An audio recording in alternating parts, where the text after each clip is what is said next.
Hello friend, welcome back to e learning with in ma'am channel. आज का जो session है काफ़ी इंपॉर्टेंट है क्योंकि आज हम बात कर रहे हैं वसा की। वसा यानी इसको क्या कहा जाता है, तो लिपिड कहा जाता है। वसा यानी सबसे ज़्यादा ऊर्जा देने वाली। ठीक है, सबसे अधिक कौन ऊर्जा देता है तो वो वसा देती है। सबसे अधिक हम ऊर्जा प्राप्त करते हैं तो वो कार्बोहाइड्रेट से प्राप्त करते हैं। ठीक है, दैनिक जीवन में सबसे अधिक अगर हम ऊर्जा प्राप्त करते हैं तो वो कार्बोहाइड्रेट से प्राप्त करते हैं। सबसे अधिक हमें ऊर्जा जो देती है वो कौन देती है, तो वो वसा देती है। तो चलिए स्टार्ट करते हैं आज के सेशन को उसी मोटिवेशन कोड के साथ जो आपको ऊर्जावान रखेगा तथा औरों से बेटर और अलग करने के लिए प्रेरित करता रहेगा। देखिए, आप किसी भी अफवाह में मत रहिएगा। 14 और 15 आपकी डेट फाइनल है ये, तो इसको बिल्कुल फाइनल मान के चलिए। तो आपके 50 से लेकर यहाँ पे 53 दिनों तक आप अपने ही लक्ष्य पर केंद्रित रहेंगे, यानी और कुछ ना देखते हुए, क्योंकि आने वाला कंपटीशन और ज़्यादा कम्पिटिटिव होता जा रहा है। यानी और ज़्यादा उसमें यह है कि जब आपका टीजीटी पीजीटी 25 वाला जो नोटिफिकेशन आएगा उसमें होगा क्या कि उसमें जीएस भी ऐड हो जाएगी। तो यानी परीक्षा का पैटर्न दिन पर दिन टफ होता जा रहा है। सिलेक्शन लेने वाले लेते जा रहे हैं और जो रह जाते हैं उनके लिए और कठिनाइयाँ बढ़ती जाती हैं, क्योंकि आने वाली पॉपुलेशन देन उसके बाद कम्पिटिटिव जो माहौल है उसका और ज़्यादा डिफ़िकल्ट होना, या फिर कहें कि पेपर पैटर्न का टफ हो जाना। तो चलिए यहाँ पे स्टार्ट करते हैं सेशन को। और आपको क्या बनना है, सिंह बनना है। सिंहासन की चिंता नहीं करनी है, क्योंकि अगर आप 100+ करके आते हैं तो आपका सिंहासन निश्चित है। तो चलिए प्रैक्टिस सेट भी यूथ का हम स्टार्ट कर देंगे। यूथ का प्रैक्टिस सेट जल्द ही 1-2 दिनों में ही स्टार्ट हो जाएगा। तो यूथ का प्रैक्टिस सेट, यूथ के PYQ और यूथ का आपका जो कंटेंट वाला पार्ट है वो मैंने डाल दिया है। तो इस तरह से सब कुछ मतलब आपको मिल जाएगा, जिससे कि ऐसा कोई भी पार्ट या ऐसा कोई भी फैक्ट या ऐसा कोई भी टॉपिक ना रहे जो आपसे अछूता रहे या आपने उसे टच ना किया हो या पढ़ा ना हो। तो चलिए स्टार्ट करते हैं सेशन को। आवश्यक वसा अम्ल के नाम की पहचान कीजिए। आवश्यक वसा अम्ल किसकी बात कर रहा है, आवश्यक वसा अम्ल की। तो उनकी पहचान करवाने की बात कर रहा है, तो आप बोलेंगे लिनोलिनिक होता है, उसके बाद लिनोलेनिक हो जाता है, और देन उसके बाद हो जाता है यहाँ पे एराकिडोनिक। तो इस तरह से जो ऑप्शन बनेगा वो बनेगा यहाँ पे बी। अगर आप UGC की नेट स्टूडेंट हैं तो ये आपके रिपीट होने के इसके चांसेस ज़्यादा बनते हैं।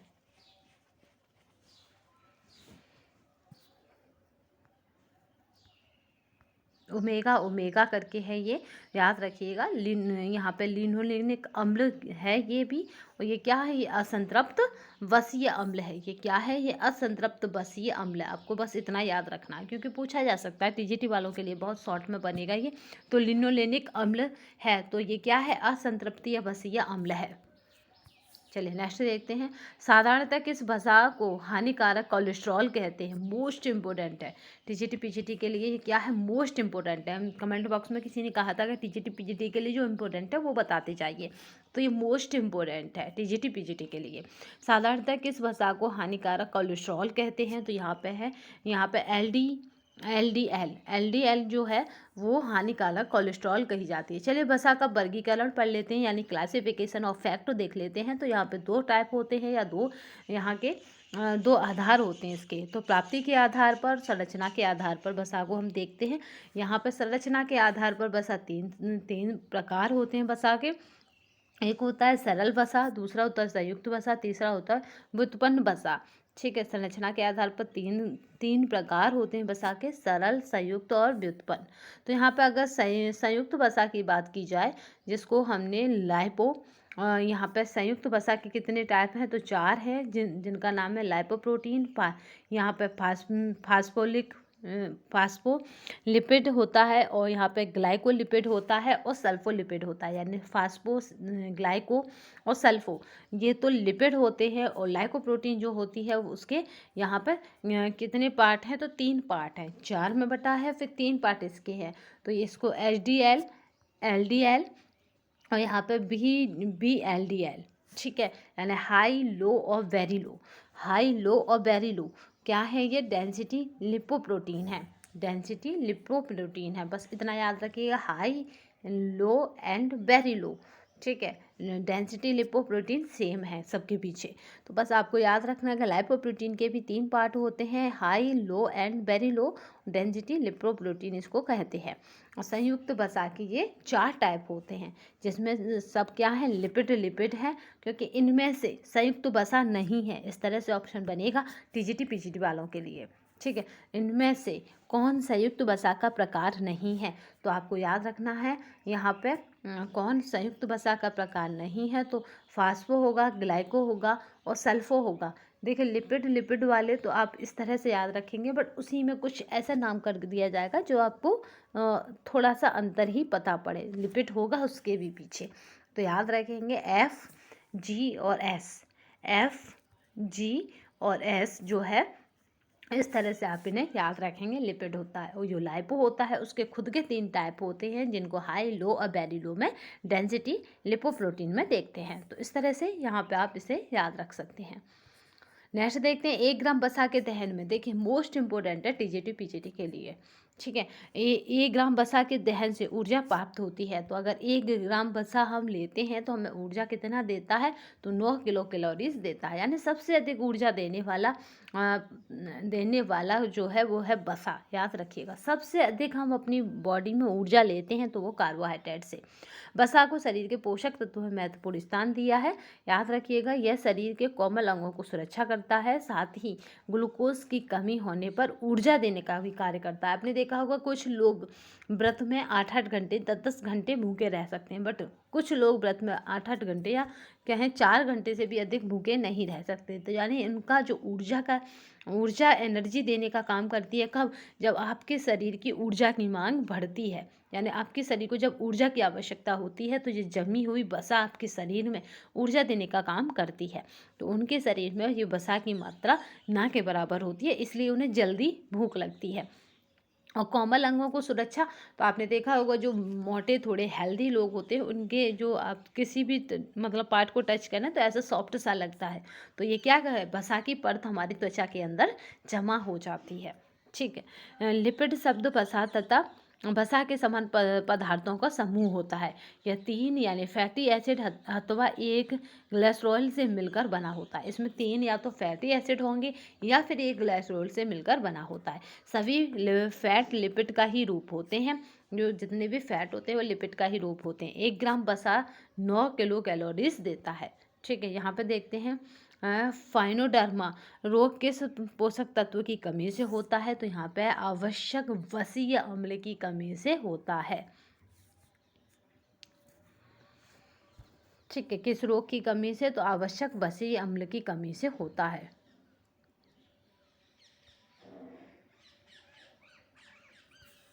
इसमें क्या होता है, त्वचा जो है कछुए के समान हो जाती है। इस रोग में पीठ, जांघों और कूल्हों की त्वचा पर नुकीली फुंसियाँ निकलने लगती हैं। इसको यहाँ पे इसको क्या कहा जाता है, तो फाइनोडर्मा रोग कहा जाता है। या फाइनोडर्मा रोग किस तत्व की कमी से होता है, तो आवश्यक वसीय अम्ल की कमी से हो जाता है। इसको टॉन स्किन भी कहते हैं।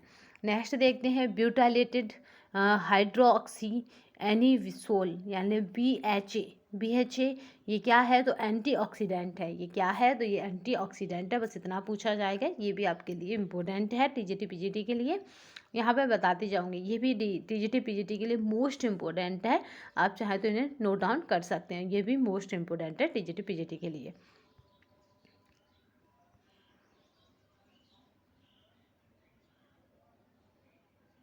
ठीक है, इसमें याद रखिएगा ब्यूटाइलेटेड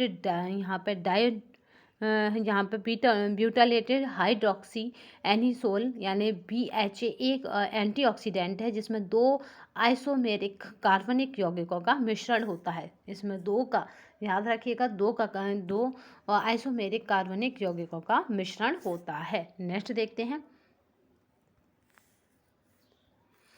खाद्य पदार्थ में पाए जाने वाला इमल्सी कारक है, तो ये है, याद रखेंगे लेस्थीन का। इमल्सी कारक है तो वो है लेस्थीन का। ठीक है, यहाँ पे याद करेंगे खाद्य पदार्थ में पाए जाने वाला इमल्सी यानी इसको क्या कहते हैं, पायसीकारी एजेंट कारक लेस्थीन है। लेस्थीन एक यहाँ पे फास्फोलिपिड है। एक भूरे रंग देखिए फास्फोलिपिड है, इसने क्या कहा, फास्फोलिपिड है। फास्फोलिपिड किसका है, संयुक्त वसा का प्रकार है, ठीक है, जिसमें ग्लिसरॉल, 2 फैटी एसिड, 1 फास्फेट समूह और यहाँ पे कोलिन होता है। ये अंडा, सोया आदि में उपस्थित होता है। चलिए नेक्स्ट देखते हैं। निम्न द्वारा शरीर में नियासिन को संश्लेषित किया जा सकता है, तो वह है ट्रिप्टोफैन के द्वारा। ट्रिप्टोफैन के द्वारा नियासिन को संश्लेषित किया जा सकता है। ट्रिप्टोफैन एक आवश्यक अमीनो अम्ल है, याद रखेंगे। एसिडेंटल अमीनो एसिड है, ये क्या है, एसिडेंटल है, अमीनो एसिड है। अब इसकी संरचना को देख लेते हैं। अगर 60 मिलीग्राम ऑफ ट्रिप्टोफैन लेते हैं और ये कन्वर्ट हो जाता है, 60 मिलीग्राम कन्वर्ट हो जाता है 1 मिलीग्राम यहाँ पे नियासिन में, ठीक है। याद है 1 मिलीग्राम अगर नियासिन है तो हम उसमें क्या होगा, 60 मिलीग्राम ट्रिप्टोफैन होगा। इस तरह से भी आप इसे समझ सकते हैं। नियासिन एक जल में विलीय विटामिन है और जिसे V3 भी कहते हैं। टीजीटी पीजीटी वालों के लिए मोस्ट इम्पोर्टेंट है ये। अगर यहाँ पे पूछा जाए कि V3 है तो आप बताएंगे V3 क्या है, तो नियासिन है, ठीक है। V3 का अन्य नाम क्या है, तो नियासिन है। V3 किसको कहते हैं, नियासिन को कहते हैं।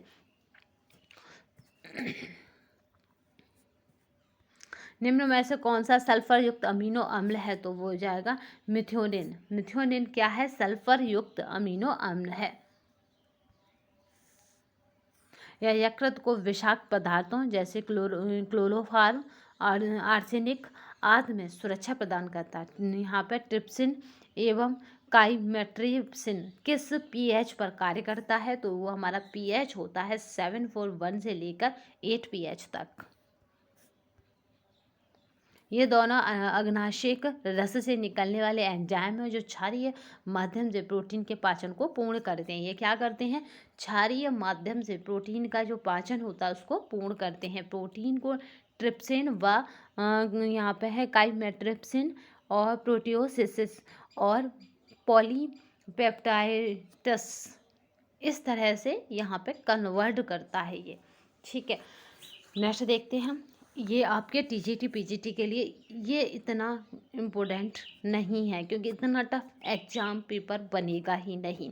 क्योंकि जो भी कितनी भी संख्या हो, चाहे 12 लाख हो चाहे कुछ भी हो, एग्ज़ाम पैटर्न हमेशा इस तरह का बनाया जाता है कि अगर 4000 की वैकेंसी है तो वो फुलफिल हो जाए। निम्नलिखित में से वसा का कौन सी अल्प एवं मध्यम वसीय अम्लों की श्रृंखला में समृद्ध है, तो वो होता है मक्खन। मक्खन को क्या है, अल्प एवं मध्यम वसीय अम्लों की श्रृंखला होती है मक्खन में। ये मोस्ट इम्पोर्टेंट है टीजीटी पीजीटी के लिए। आहार में संतृप्त वसा उच्चता निम्नलिखित विकारों में से किससे संबंध हो सकती है, तो वो हो जाएगी यहाँ पे अधवाहिका रोग से, ठीक है।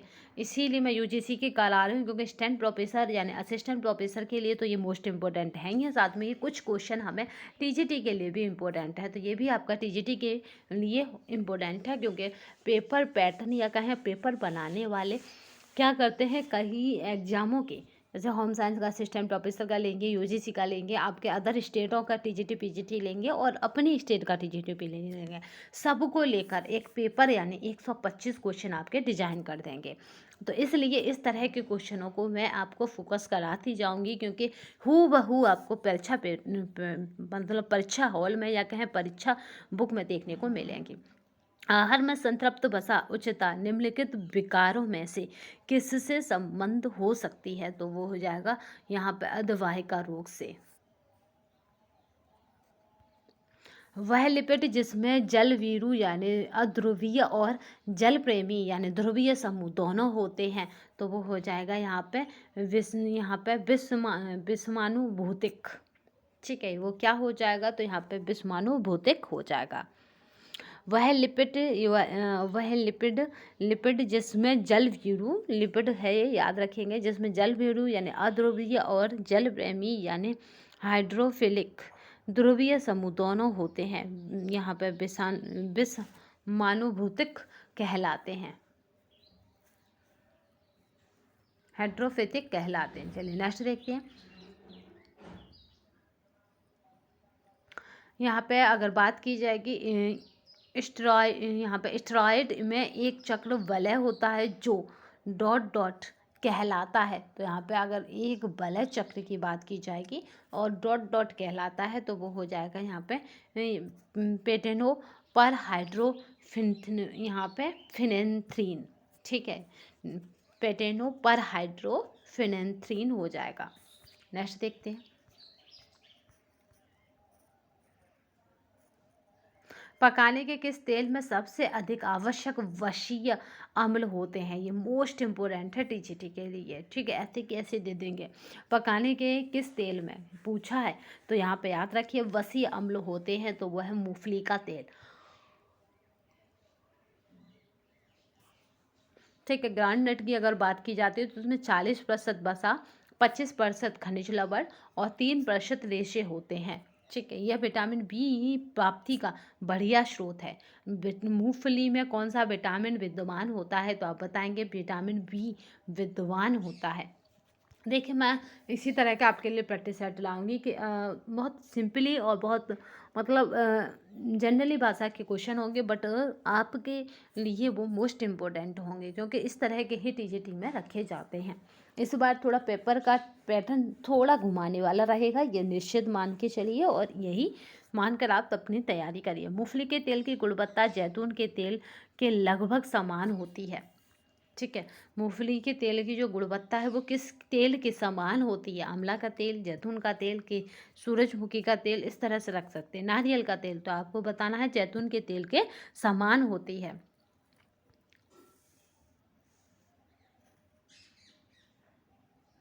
वसा अवशोषण की प्रावस्थाओं को क्रम में व्यवस्थित कीजिए। जो वसा अवशोषण है उसकी क्या क्या अवस्थाएं होती हैं, उनको हमें क्रम में व्यवस्थित करना है। तो याद रखेंगे, पहली अवस्था होती है पाइजीकरण हो जाता है, फिर यहाँ पे एस्टरीकरण हो जाता है, फिर देन यहाँ पे म्यूकोसेल लेना हो जाता है, और यहाँ पे सारी जो अवस्थाएं हैं वो सही हैं क्योंकि ये यहाँ पर राइट आंसर है।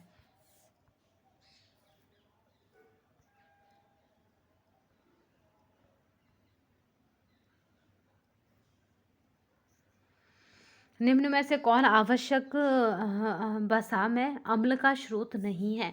तो आवश्यक वसा में अम्ल सोयाबीन, नारियल और सूरजमुखी, ये आवश्यक वसा में अम्ल है। यहीं पे मूंगफली हो जाता। अब यहाँ पे नहीं पूछा है तो वो हो जाएगा रुई, रुई के बीज का तेल। ठीक है, बिनौले का तेल जो होता है वो आवश्यक अम्ल नहीं है। ये आवश्यक क्या है? वसा में अम्ल नहीं है। निम्न वसा में से कौन सा स्वस्थ वसा माना जाता है या स्वस्थ वसा है? तो कौन हो जाएगा? असंतृप्त जो वसा होती हैं वह स्वस्थ वसा होती हैं। आज हम देख लेंगे एक शॉर्ट वीडियो के माध्यम से कि असंतृप्त वसा में क्या क्या है। ठीक है, संतृप्त और असंतृप्त वसा का जो स्ट्रक्चर है उसे देख लेंगे। अगर बात की जाए असंतृप्त बसीय अम्ल मुख्यतः दो प्रकार के होते हैं, मोनो असंतृप्तीय बसीय अम्ल और पॉलो असंतृप्त। याद रखिए, मोनो और पॉलो। ठीक है, मोनो और पॉली जो है, पॉली ये क्या है? असंतृप्त बसीय अम्ल है।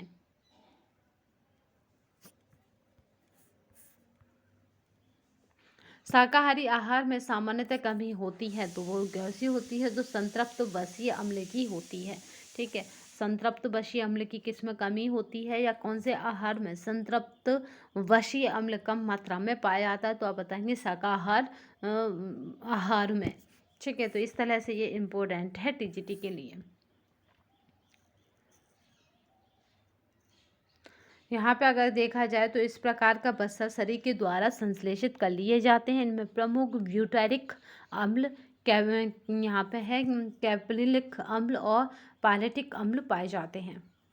शिशु के लिए सर्वाधिक महत्वपूर्ण आवश्यक वसीय अम्ल है, तो वो हो जाता है यहाँ पे आर्किडोनिक अम्ल। ठीक है, आर्किडोनिक जो अम्ल है वो शिशु के लिए सर्वाधिक महत्वपूर्ण अम्ल है। निम्नलिखित में से सबसे कम मात्रा में संतृप्त बसीय अम्ल हैं, तो यहाँ पे जो है सरसों का तेल।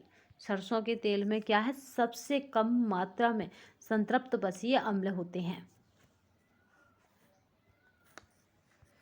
चलिए नेक्स्ट क्वेश्चन देखते हैं। वसा के पाचन के लिए कौन सा एंजाइम आवश्यक है? तो यहाँ पे जो राइट आंसर है अगर उसकी बात की जाएगी तो यहाँ पे जो राइट आंसर रहेगा वो है लाइपेज।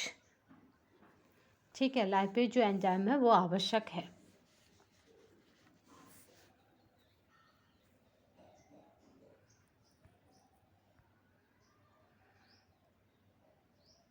अगर यहाँ पे स्ट्रक्चर को देखें तो ये हो जाएगा यहाँ पे ट्राइग्लिसराइड लाइपेज कन्वर्ट हो जाता है वसीय अम्ल और ग्लिसरॉल में।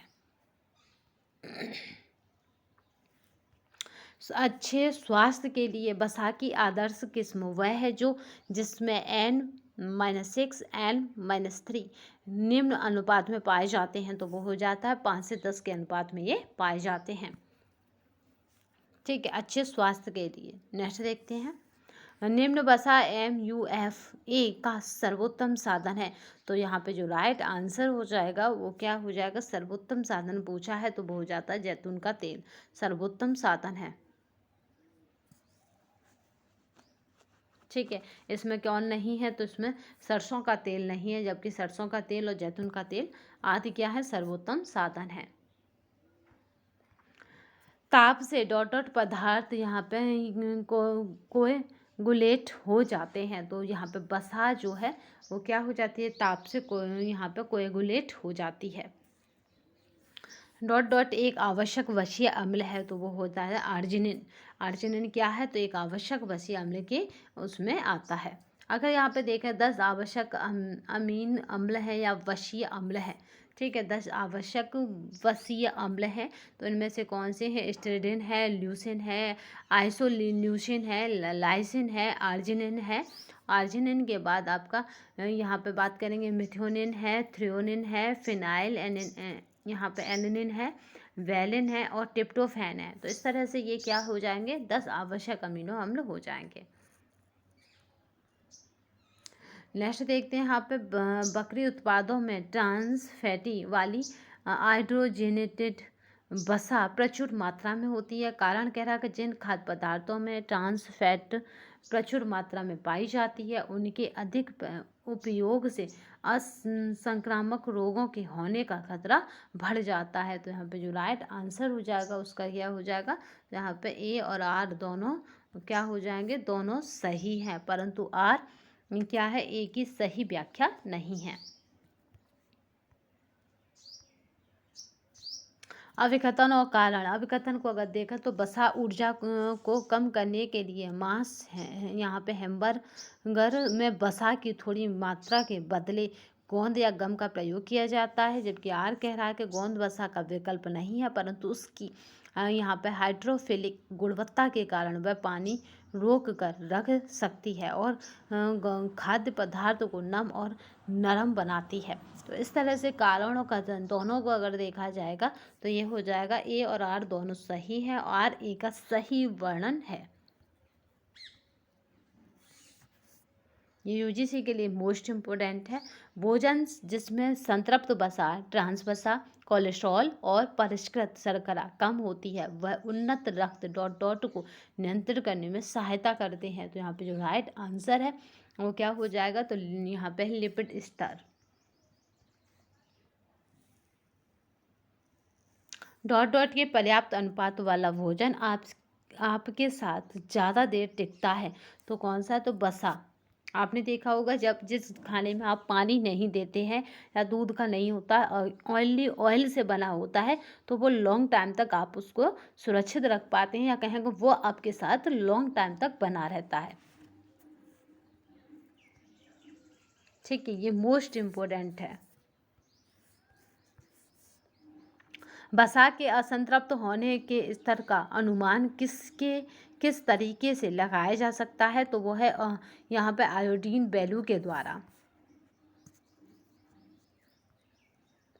ठीक है, आयोडीन वैल्यू के द्वारा वसा के असंतृप्त होने का स्तर का अनुमान लगाया जा सकता है। निम्न में से कौन सा यहाँ पे ओमेगा 3 का वसा अम्ल है। ओमेगा 3 का इस तरह का साइन है, तो याद रखिएगा, अगर ये लिखा नहीं आएगा तो भी ये यही रहेगा। ओमेगा 3 का वसा अम्ल है तो वो हो जाएगा लिनोलेइक अम्ल। इसके चांसेस हैं क्योंकि बहुत छोटा क्वेश्चन है तथा फैक्ट बेस है। ग्लूटेन मुक्त आहार यानी जीएफटी किस बीमारी के रोगियों को दिया जाता है, तो यहाँ पे हो जाएगा सिलियाक बीमारी के रोगियों को दिया जाता है। क्यों दिया जाता है? क्योंकि यहाँ पे क्या होता है, आनुवांशिक है, जो कि आनुवांशिक रूप से संवेदनशील व्यक्ति में यहाँ पे ग्लूटेन युक्त भोजन खाने से छोटी आंत की परतों की क्षति के रूप में दिखाई देता है। ग्लूटेन एक प्रकार का प्रोटीन है जो अनाजों जैसे गेहूं, जौ, राई आदि में उपस्थित होते हैं। ग्लूटेन क्या है? तो एक प्रकार के प्रोटीन है जो कहाँ पे, गेहूं, जौ और राई आदि में उपस्थित होते हैं। निम्न वसा यानी यहाँ पे MUFA का सर्वोत्तम साधन है, इसको कहते हैं मुफा। ठीक है, MUFA मुफा का सर्वोत्तम साधन है, तो वो हो जाता है जैतून का तेल। चलिए इसका स्ट्रक्चर समझ लेते हैं, जो क्वेश्चन आने के चांसेस इसके भी हैं।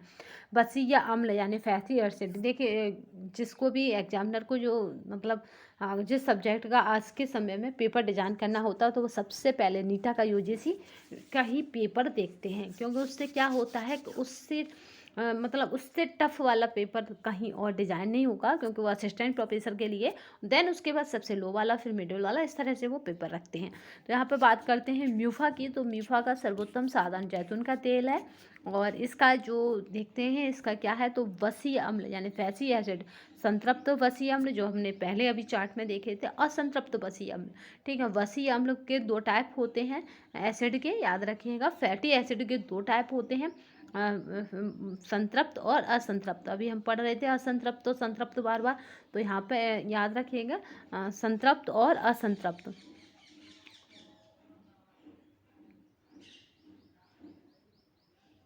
ठीक है, स्टेराइटेड और अनस्टेराइटेड। तो इस तरह से यहाँ पे असंतृप्त वसीय अम्ल के भी 2 टाइप होते हैं, जो अब हमने देखा था, मूफा और उसके बाद है फूफा। तो यहाँ पे मोनो जो होता है वो मूफा होता है, और पॉली जो होता है वो फूफा होता है। तो इस तरह से यहाँ पे देखते हैं। अगर बात की जाए मूफा की, तो ऐसे वसीय अम्लों में कार्बन की तुलना में 2 हाइड्रोजन अणु पाए जाते हैं। इनमें क्या होता है, कार्बन की तुलना में 2 हाइड्रोजन अणु होते हैं। इसमें क्या हो जाएगा, 2 हाइड्रोजन अणु होते हैं, इसीलिए हाइड्रोजन परमाणु कार्बन परमाणुओं से यहाँ पे द्विबंध या डबल बॉन्ड द्वारा जुड़े रहते हैं, जैसे ऑलिक अम्ल।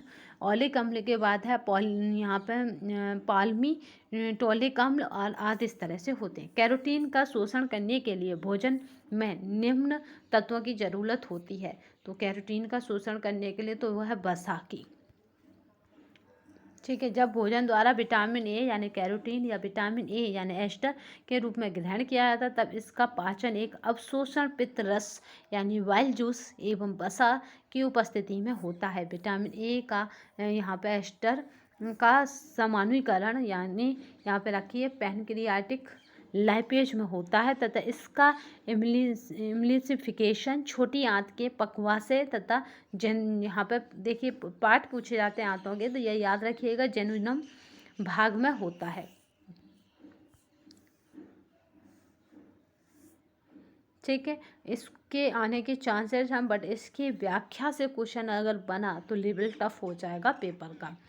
यहाँ पर अगर बात की जाए बीटा कैरोटीनेट एंजाइम की सहायता से विटामिन ए में परिवर्तित होता था, तो इसका संग्रहण यकृत में होता है। इसका संग्रहण कहाँ होगा, यकृत में ये स्टोरेज होता है। परंतु कैरोटीन के अवशोषण के लिए ये चीज़ें आवश्यक हैं। कैरोटीन का विटामिन में परिवर्तन होना, पित्तरस का क्रियाशील होना और वसा की उपस्थिति, ये नहीं होंगे तो ये नहीं हो पाएगा। निम्नलिखित में से किसके ऑक्सीडेशन से सर्वाधिक ऊर्जा प्राप्त होती है, तो याद रखिएगा वसा था, जो शुरुआत में मैंने कहा था कि ये सबसे ज़्यादा ऊर्जा देता है। तो किसके ऑक्सीडेंट सबसे अधिक ऊर्जा देते हैं, तो वसा की। इस तरह से भी ये पूछा जा सकता है, मोस्ट इम्पोर्टेंट है। निम्नलिखित में से कौन सा, यहाँ पे बात करते हैं, निम्नलिखित में से कौन सा यहाँ पे प्यूफा का उदाहरण नहीं है। तो यहाँ पर प्यूफा का उदाहरण नहीं है, तो आपको बताना है कि ऐसा कौन है इनमें से जो प्यूपा यानी प्यूपा के अंतर्गत या कहें पुपा के अंतर्गत नहीं आता। तो वो हो जाता हमारा ऑलिक अम्ल। ठीक है, ये इसके अंतर्गत नहीं आता। एक श्रृंखला हमें देखनी पड़ेगी जल्दी, जिसमें हमारे मोस्ट इम्पोर्टेंट फैक्ट होंगे वसा से, जिससे कि ये सभी कवर हो जाए। ठीक है, अगर आपने अब तक नहीं देखा है तो देख लीजिएगा। मोस्ट इम्पोर्टेंट हमने रखे थे फैक्ट, गर्भाधान टिप, बट अब हम क्या करा करेंगे, जो यूथ का जो चैप्टर हमने लगाया है उसके ही मोस्ट इम्पोर्टेंट फैक्ट देखेंगे। तो अब तक हमने भोजन को लगा लिया, अब तक हमने कौन कौन सा चैप्टर 1 लगा लिया जिसमें हमने क्या देखा था, भोजन देखा था। और देन उसके बाद हमने क्या करा है यहाँ पे, चलिए यहाँ पे हमने चैप्टर 1 को लगा लिया जिसमें हमने क्या देखा है, भोजन देखा है। फिर हमने क्या देखा, चैप्टर 2 को लगा लिया जिसमें हमने कार्बोहाइड्रेट देखा, ठीक है, कार्बोहाइड्रेट देखा। देन उसके बाद हमने चैप्टर 3 को लगा लिया है जिसमें हमने प्रोटीन देखा। अब इनके मोस्ट इम्पोर्टेंट हम फैक्ट देखेंगे। आज हम चैप्टर 4 को कंप्लीट कर रहे हैं और जिसका हम क्या है, वसा को देख रहे हैं।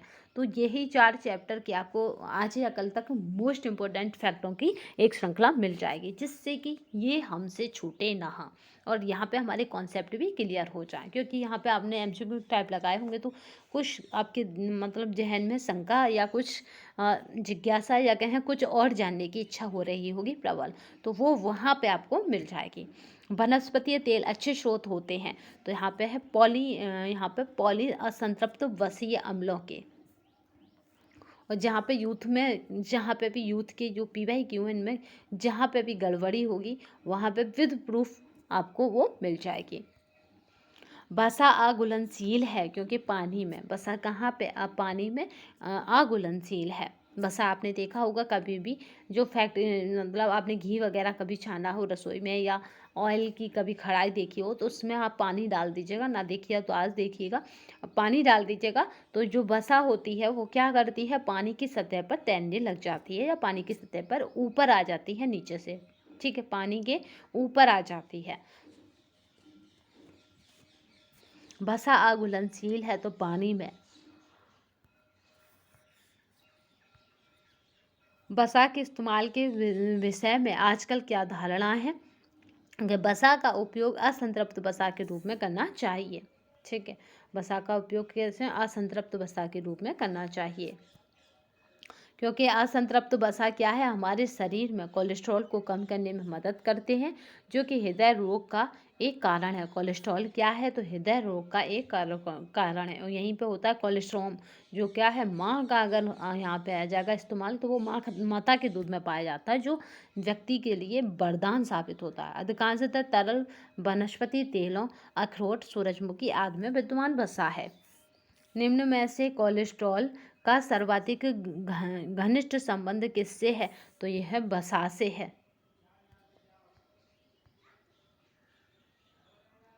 ठीक है। प्राणी जगत में यहाँ पे स्टेरॉल या के रूप में पाया जाता है। यह मस्तिष्क श्वेत पदार्थों में 14% तथा ग्रे पदार्थों में 6% उपस्थित होता है।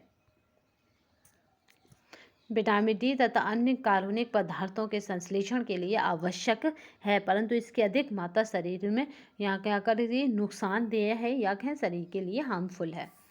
रेशेदार खाद्य पदार्थ आवश्यक हैं सही पाचन के लिए। मैंने कल भी बताया था कि जो फाइबर्स होते हैं, जो रेशेदार खाद्य पदार्थ होते हैं, अगर फाइबर्स की मात्रा पूछी जाए किस खाद्य पदार्थ में सबसे ज़्यादा है तो आप बताएंगे सरकंद में। और अगर पूछा जाए कि रेशेदार पदार्थ करते क्या है तो हमारी पाचनशीलता को बढ़ाते हैं या कहें कि पाचन के लिए आवश्यक होते हैं, डाइजेशन सिस्टम अच्छा होता है तथा जो आप सुबह मॉर्निंग में फ्रेश होते हैं वो भी ईजी हो जाता है। इसीलिए फाइबर्स का सेवन आवश्यक है। अब फाइबर्स मिलते कहाँ है, सलकंदी में तो अंदर फाइबर्स मौजूद होते हैं, बट आपको जो छिलकेदार सब्जियां हैं या छिलकेदार खाद्य पदार्थ हैं उनके छिलके ना उतारने की कोशिश करा करो। जैसे एप्पल से छिलका ना उतारना है, आपका चीकू कभी कभी आप खा सकें तो, बट एप्पल हुआ और जो नॉर्मली चीज़ें हैं उनसे आप छिलके ना उतारें, आलू का छिलका ना उतारें, इस तरह से। तो कभी कभी जिन लोगों को डाइजेशन प्रॉब्लम होती है, जो सुबह अच्छे से फ्रेश नहीं हो पाते, तो डॉक्टर खुद बोलता है कि चोकर युक्त खाना खाएं, छिलके युक्त खाना खाएं और आटे को ना छानें, ठीक है। जो आटे का आप छान के निकाल देते हैं, जो भूसा सा होता है उसको भी डॉक्टर लोग एडवाइस देते हैं कि आप उसे उन्हें आटे में डालकर खाएं। तो इस तरह से ये समस्या नहीं रहती है। चलिए, इतना पढ़ने की आपको आवश्यकता नहीं है। आंतों के कैंसर से बचाता है ये, ठीक है। अगर आप फाइबर्स यूज़ करते हो, जितने भी मतलब रेशे युक्त खाद्य पदार्थ यूज़ करते हो, तो ये आंतों के कैंसर से बचाता है। और जो जिन लोगों को बवासीर की समस्या होती है उसको भी ये कम करता है। नेक्स्ट देखते हैं, लैपेज क्रिया करता है तो बसा पर। ये लैपेज किस पर क्रिया करता है? तो बसा पर क्रिया करता है। ये मोस्ट इम्पोर्टेंट है आपके लिए। बट याद रखिएगा, यहाँ पे हमें 2 फैक्ट मिले हैं, तो मे भी हो सकता है कि जब मैं क्वेश्चन डिजाइन करूँ तो तब ना भी करा पाऊँ, तो इसलिए मैं साथ के साथ लेके चल रही हूँ कि जो आंतों में कैंसर होता है और जो बवासीर की समस्या होती है उसको कौन कब कम करते हैं, तो आप बताएंगे उनको रेशेदार भोज्य पदार्थ कम करते हैं या रेशे युक्त खाद्य पदार्थ इन्हें कम करते हैं। देखिए यहाँ पे क्या है, ठीक है, रेशेदार खाद्य पदार्थ।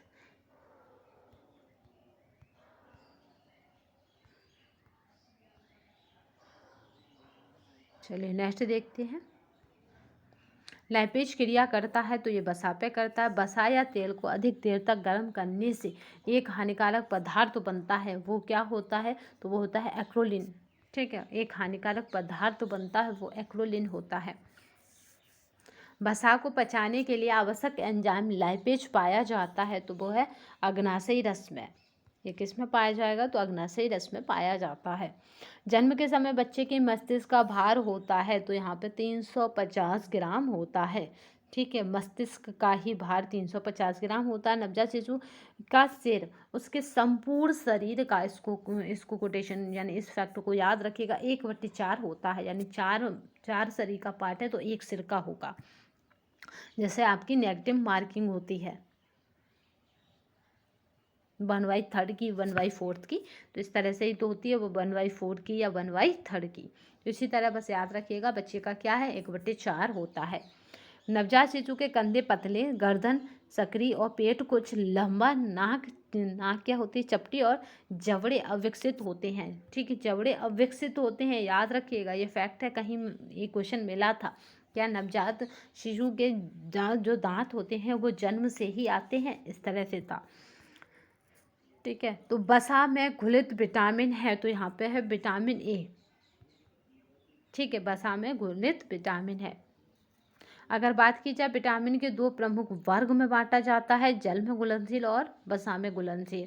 तो यहाँ पर अगर देखें, जल में घुलनशील विटामिन कौन कौन से होते हैं? तो विटामिन बी तथा विटामिन सी। अगर वसा की बात की जाए तो वसा में 4 घुलनशील होते हैं, ए, डी, ई और के, यानी 1, 4, 5, 11।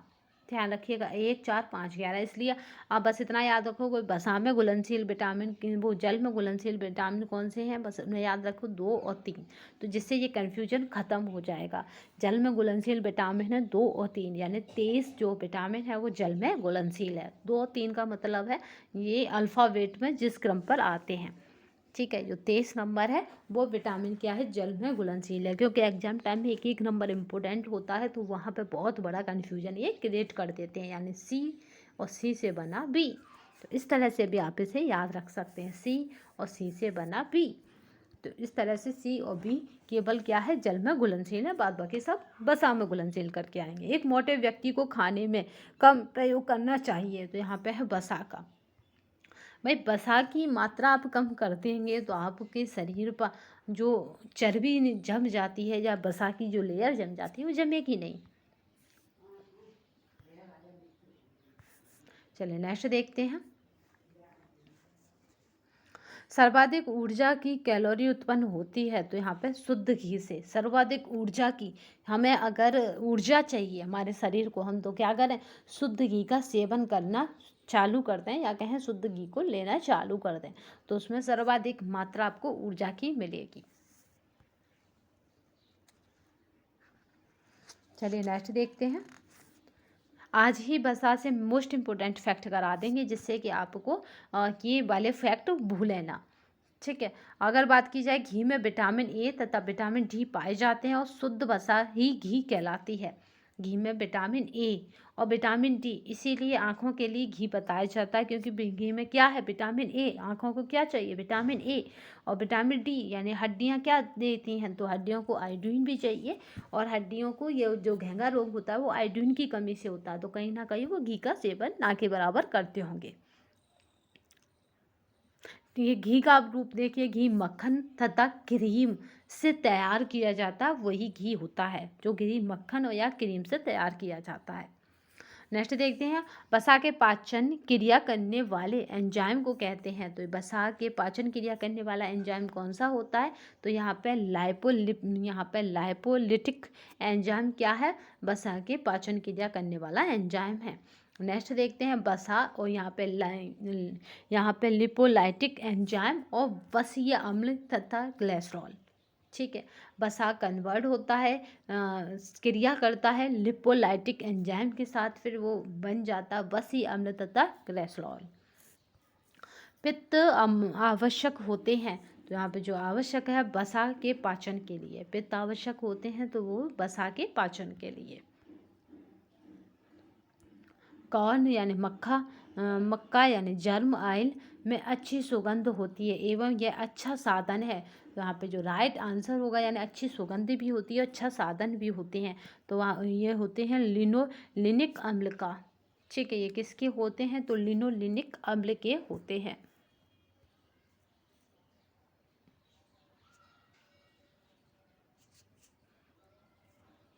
ठीक है, लिनोलिनिक अम्ल क्या है? एक आवश्यक वसीय अम्ल है। आहार में प्रवर्त ताप उत्पत्ति उन आहार में कम होती है जिनमें वसा की मात्रा अधिक होती है। ठीक है, जिनमें वसा की मात्रा क्या है? अधिक होती है। और कार्बोज की अपेक्षा वसा के पाचन, अवशोषण, उपापचय में अधिक ऊर्जा प्रयोग होती है। जो कार्बोज होता है उसकी अपेक्षा क्या है? वसा के पाचन में, अवशोषण में, उपापचय में अधिक ऊर्जा प्रयोग होती है। तो यहाँ पे जो राइट आंसर था वो क्या था? यहाँ पे ए गलत है और आर सही है। ए क्या है? गलत है, जबकि आर सही है। यानी कार्बोज की अपेक्षा वसा की पाचन, अवशोषण, उपापचय में अधिक ऊर्जा प्रयोग होती है। क्योंकि वसा में क्या होती है? एनर्जी अधिक होती है, तो चयापचय में भी ऊर्जा अधिक प्रयोग होती है। चलिए नेक्स्ट देखते हैं, निम्नलिखित में से किस खाद्य पदार्थ, यानी यहाँ पे याद रखेंगे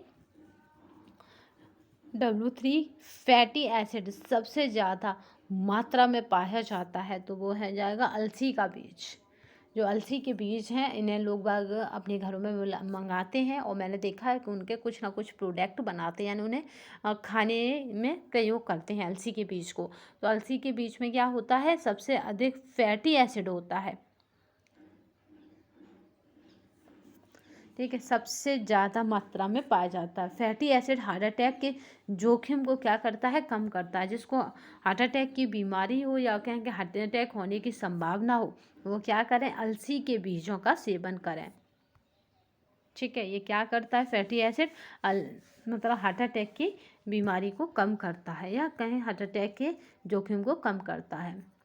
निम्नलिखित में से कौन से खाद्य पदार्थ ओमेगा 3 वसा अम्ल से भरपूर हैं? तो ओमेगा 3 वसा से अम्ल से भरपूर हैं, तो वो हो जाता है वसा युक्त मछली। यानी आपने मछली का सेवन किया, वो मछली कैसी होगी? वसा युक्त, जिसमें ऑयल की मात्रा हो। फिर सरसों, और सरसों के बाद अखरोट। तो इस तरह से जो शाकाहारी हैं वो सरसों और अखरोट को ले सकते हैं ओमेगा 3 वसा के लिए। ये क्या है? ओमेगा 3 वसा से भरपूर होते हैं अखरोट और सरसों के तेल। सरसों का तेल तो अमूमन सबको प्राप्त हो जाता है, तो आप सरसों के तेल का भरपूर मात्रा में उपयोग कर सकते हैं। ICMR द्वारा एक वयस्क भारतीय महिला मध्यम कार्यकर्ता, कैसी है ये? मध्यम कार्यकर्ता, यानी हैवी वर्कर नहीं है, लो वर्कर नहीं है, मिडिल है, तो उसके लिए भोजन में प्रत्यक्ष वसा की मात्रा निर्धारित है। तो उसके लिए कितनी है? तो 25 ग्राम प्रतिदिन है। उसे 25 ग्राम मात्रा अपने सेवन में लेनी ही लेनी है वसा की। निम्नलिखित में से कौन खाद्य पदार्थ ओमेगा 3 वसा अम्ल के अच्छे स्रोत हैं? तो यहाँ पे जो राइट आंसर हो जाएगा, उसकी बात करते हैं कि यहाँ पे क्या हो जाएगा? खाद्य पदार्थ ओमेगा 3 ये वसा के अच्छे स्रोत हैं। तो अभी हमने देखा था अखरोट और मछली। ठीक है, तो यहाँ पे मछली यानी वसा युक्त मछली थी, और अखरोट था, सरसों का तेल था। तो यहाँ सरसों का तेल नहीं है, तो अखरोट और मछली यहाँ पे आंसर हो जाएगा। चलिए यहाँ पे देख लेते हैं, तो यहाँ पे फर्स्ट और सेकेंड आपका रहेगा।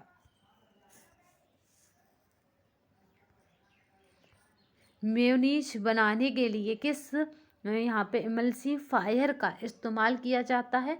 तो वो हो जाती है यहाँ पे लिसिथिन। ठीक है, मेयोनीज बनाने के लिए लिसिथिन यानी लिसिथिन मेयोनीज बनाने के लिए लिसिथिन का इस्तेमाल किया जाता है।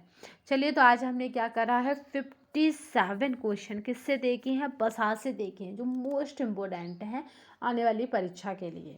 आज हम क्या करेंगे कि आपको बसा से मोस्ट इम्पोर्टेंट फैक्ट जो बनेंगे, ठीक है, बसा से मोस्ट इम्पोर्टेंट जो फैक्ट बनेंगे उन्हें हम देख लेंगे, तो जिससे कि हमारा बसा वाला टॉपिक पूरा हो जाएगा। फिर हम पूरी एक श्रृंखला लाएंगे बसा के क्वेश्चनों की, जिसमें से 100 से लेकर 200 तक क्वेश्चन भी आराम से बन सकते हैं। तो इस तरह से हम एक टॉपिक हमारा पूरा हो जाएगा, वो हो जाएगा बसा। बसा से क्वेश्चन बनते ही बनते हैं, हर बार बनते हैं। तो इस बार भी टीजीटी पीजीटी दोनों में बनेंगे, ये निश्चित है। तो आज के सेशन में बस इतना ही। नेक्स्ट सेशन में फिर मिलेंगे। अगर आप हमारे चैनल पर पहली बार आए हैं और इस तरह की श्रृंखलाओं से जुड़ना चाहते हैं तो हमारे चैनल को सब्सक्राइब कर दीजिएगा तथा सेशन को शेयर जरूर कीजिएगा, और तथा कमेंट बॉक्स में बताइएगा कि आपको सेशन कैसा लगा। और मोस्ट इम्पोर्टेंट फैक्ट हमारे उसी दिन आया करें या एक दिन छोड़ के आया करें, जो भी सजेशन है उसे कमेंट बॉक्स में ज़रूर बताइएगा। और अगर चैनल पर पहली बार आए हैं तो चैनल को सब्सक्राइब करके बेल आइकन को ऑन कर लीजिएगा, और हमारे टेलीग्राम चैनल को ज़रूर ज्वाइन कर लीजिएगा अगर आप चैनल पर आए हैं। टेलीग्राम चैनल का भी यही नाम है जो चैनल का नाम है। तो आप ये क्या करें, हमारे टेलीग्राम चैनल को ज्वाइन कर लें, जिससे कि कोई भी नोटिफिकेशन या कोई भी क्वेश्चन में अपडेट आप तक पहुंच जाए, या मुझे लगा करेगा कि हाँ ये क्वेश्चन मुझे पॉसिबल लगेगा कि हाँ इस क्वेश्चन के आने की फ्रिक्वेंसी अधिक है एग्जाम में, तो मैं उस क्वेश्चन को भी आपके टेलीग्राम पर लिख कर या कहेंगे फ़ोटो के किसी भी माध्यम से पेस्ट कर सकती हूँ या पोस्ट कर सकती हूँ। तो आज के लिए बस इतना ही। नेक्स्ट सेशन में फिर मिलेंगे, तब तक के लिए धन्यवाद। वंदे मातरम, जय हिंद।